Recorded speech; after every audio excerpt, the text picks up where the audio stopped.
Coucou les amis, nous revoilà pour notre recette de petits pois. Donc je vous ai mis hier dans la petite photo et vidéo que je vous ai postée hier après-midi, donc la recette avec les grammages pour réaliser des petits pois à la française. Moi j'ai décidé à cette recette de venir l'italianiser un peu comme je vous l'avais dit, et donc ce soir on va réaliser un risotto avec un royal de petits pois, et notre risotto je vais l'assaisonner avec du guanciale. A tout de suite. Alors nous allons démarrer notre recette avec la préparation du royal. Alors pour ce faire, dans la cuve de votre blender, vous allez mettre donc tous les éléments, les petits pois, la laitue avec quelques oignons émincés, un œuf, 25 centilitres de crème, du sel, du poivre, et vous allez mixer pendant 25 à 45 secondes. Voilà, au bout de 45 secondes, nous avons mixé notre préparation. Si votre blender est suffisamment puissant, il réduira votre préparation en une crème suffisamment fine pour ne pas laisser de grumeaux. En revanche, si vous voyez qu'il y a des grumeaux, et ce qu'il ne faut surtout pas dans un royal, ben, je vous conseille de passer votre préparation dans un tamis, d'accord, en maille fine, à l'aide donc d'une corne ou d'une spatule. Vous venez plonger votre préparation dedans et puis vous raclez pour faire passer votre préparation et récupérer juste la pulpe de votre royal sans les peaux des petits pois. Une fois votre réalisation mixée, vous venez en verser dans une assiette semi-creuse une quinzaine de centilitres.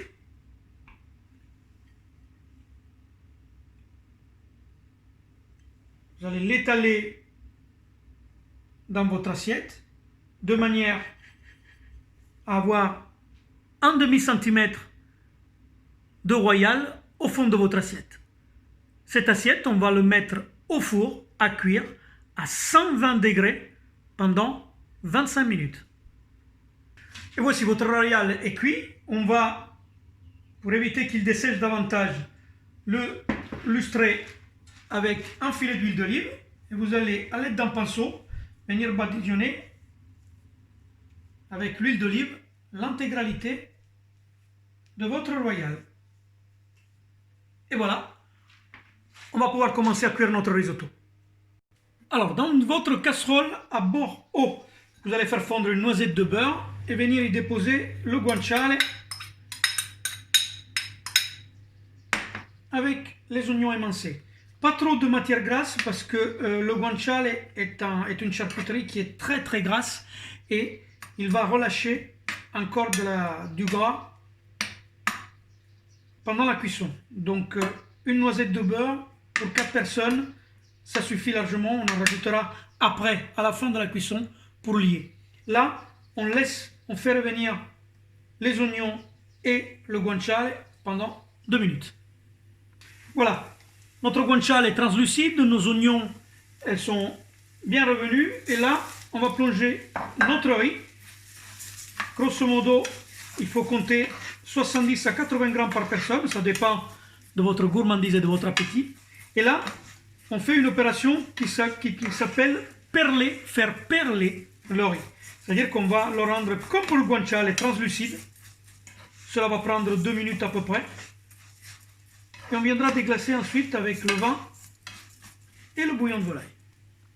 Et voilà, lorsque votre riz est translucide, là on va le déglacer avec un verre de vin blanc.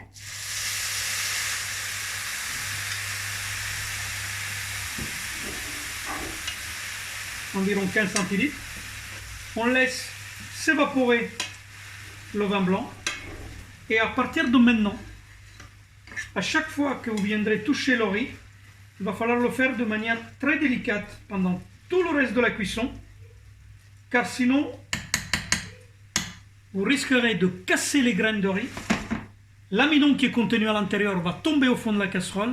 Et vous aurez un riz qui ne sera pas lié. Vous aurez le jus en haut de votre assiette et tout le riz au fond. Donc pour que le riz soit bien lié, il faudra vraiment que cette opération, pendant toute la durée de la cuisson, se fasse de manière délicate, avec plutôt le dos de la cuillère, et vous venez tourner comme ça. Notre vin étant évaporé, là, vous pouvez rajouter le bouillon de volaille que j'avais déjà préparé avant et qu'il faut impérativement qu'il soit chaud.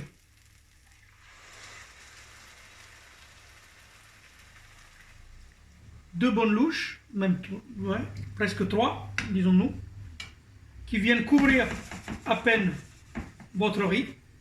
Et voilà. Et là, avec une flamme, un feu assez soutenu, mais vous laissez cuire votre risotto. Et comme je vous l'expliquais tout à l'heure, c'est parti pour 18 minutes de cuisson, en touillant très délicatement votre riz, juste pour le ramener un peu au milieu, de cette manière-là. Pas plus vite, sous peine de casser vos grains dorés. Une autre technique pour éviter de toucher votre risotto avec une cuillère, c'est de soulever votre casserole d'une vingtaine de degrés par rapport au plan de cuisson et puis de faire des allers-retours de cette manière-là pour que ça fasse des vagues qui viendront taper sur le bord et revenir au centre de la casserole. Cela demande un peu d'entraînement, mais vous pouvez y arriver. Lorsque le bouillon que vous avez mis a pratiquement évaporé, vous recommencez à nouveau 2 à 3 louches à chaque fois.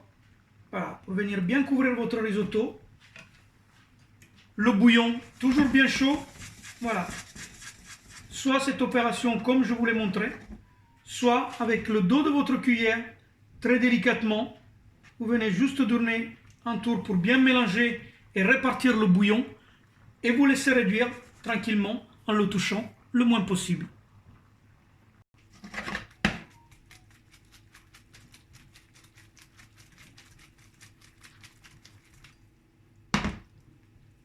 Voilà les amis, nous sommes à 18 minutes de cuisson, votre risotto est cuit. À ce moment-là, vous allez éteindre le feu. Votre risotto doit faire comme on appelle en Italie à l'onda, donc une vague.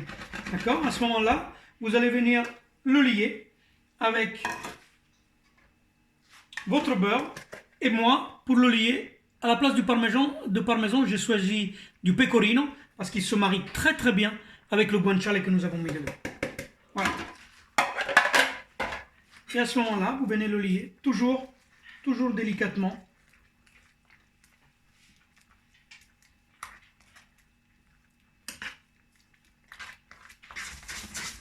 Voilà.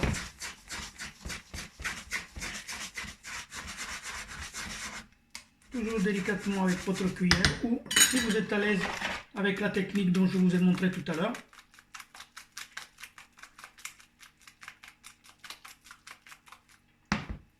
Voilà, jusqu'à complète dissolution de votre beurre.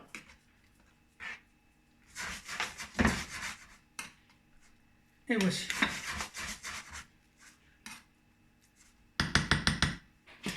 Voilà, vous n'avez plus qu'à attendre 2 à 3 minutes pour que tout cet ensemble se lie bien correctement. Et puis nous allons passer au dressage. Voilà les amis, nous avons un risotto qui est parfaitement lié. Toujours à l'onde comme vous pouvez le remarquer. Et là, sur notre royal, ben vous allez venir déposer tout simplement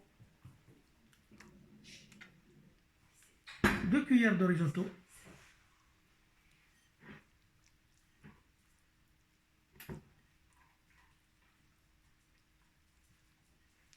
Voici.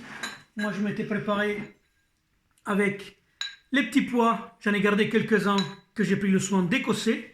Et les petites carottes que j'avais mis dans mon bouillon, ça vous fait une petite garniture au centre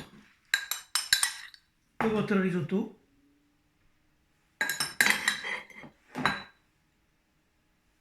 Et voilà. Et moi, je termine toujours mon risotto par un filet d'huile d'olive. Ça fait ressortir le goût de toute cette belle chose. Je vous dis buon appetito a tutti, ci vediamo domani. Ciao!